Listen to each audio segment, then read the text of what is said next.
Welcome to Zwida Media. If you're new to this channel, please subscribe. Don't forget to like, comment and share.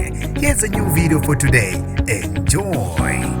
Ukuthuzwe washiye uhamba ngesodiyeselo somahlawu siyamthanda Myezi othandwa ngabaningi ezinkundleni zokuxhumana. Ngenibingelele ngiphinde nginamukele ezindabeni zezwe Media. Igama lami ngusibonga konke wakandwande mothanda ungangibiza intatheli ka YouTube. Akube isihluku sodwa kuhlukunyezwa usomahlayo bebanjwe inkunzi ngesikhathi egibele uBolt eThekwini. Kube ukuthi usiyamthanda Myezi owaziwa ngeleka mama kaThangithini ubanjwe wagunyulwa wasala nqunu maqede waphucwa yonke imali abenayo ebhangi.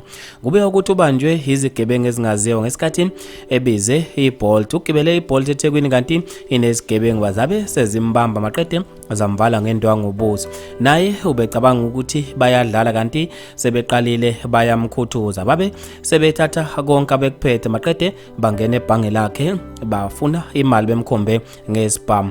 Babe sebeshayela amalungu omndeni wakhe bafuna yona imali. Babe sebemgumula izimpahla maqede bamlaxaza. Babe sebeshaya bechitha. Okhulumela umndeni uthi usesimene esihle ngoba bagcine bemkhulile yena usiyamthanda Myezi. Abantu ezikhundleni zokuxhumana basale bebamba ngezansi ngaso lesigameko. UDistance Gumede uthe waze waphuka umoya wami ebusuku wabe esefaka izinhliziyo eziphukile nama-emoji akhalayo. Ubhekuyise Lamini uthe noma ngigibele uBolt eDurban ngeke kulunge labantu sebedlangile ngobugebengu. Monde Mbele uthe umele kwenziwe okuthile ngendaba yoBolt la eSouth Africa. Kunzima kakhulu njengoba behlukumeza mihla namelanga baphila ngobugebengu labantu kule industry. Bafethu maningi kakhulu ama-comment ngizofisa mina ukuze ukubhalwa kwakho khona lapha kwi-comment section ngalo daba. Mina nje entathala YouTube sengayithethe indawo ngithi awungibambe evidweni elandela.